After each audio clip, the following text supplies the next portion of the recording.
We are in the midst of a pediatric mental health crisis, and bills like this are further marginalizing groups that are already at increased risk for poor mental health and physical outcomes. New tonight, a discussion about the possible outcome of the so-called Don't Say Gay bill on our children's mental health.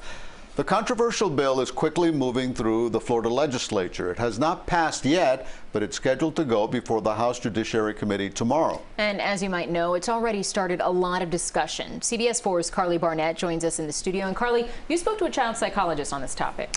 Yes, Lauren Elliott. Now, this bill has garnered not just local, but national attention. And those who support it say it's not a teacher's place to talk about these so-called social issues with children. But we spoke to a mental health expert who says this could have some pretty damaging consequences as written. LGBTQ support organizations and some mental health experts are pushing back against what's called the Parental Rights and Education Bill, probably more widely known as the Don't Say Gay bill, as coined by those opposed. We're giving a voice to a parent because they don't think that their child should know that we exist.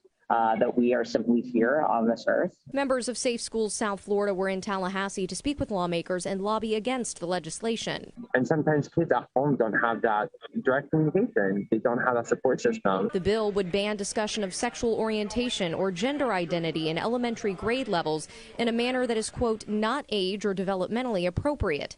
It would also give parents the right to sue schools they feel violate this. State Senator Dennis Baxley is one of the sponsors. I'm particularly concerned about early intervention and shaping and social engineering their views about topics that are much more sophisticated than primary age children should be even struggling with. Dr. Natasha Palopoulos is a pediatric psychologist. Children really begin to have an innate sense of their gender identity between ages 3 and 5. And then we see that gender consistency is formed by age 7. She fears banning this language could further marginalize students already at risk for poor mental health outcomes. And research has shown that LGBTQ plus youth who learn about LGBTQ plus issues at school actually show a 23% decrease in their suicide attempts. I'm strongly urging that this bill be eradicated and instead we shift to a more affirming school environment for all students. And in that way, we're protecting all youth.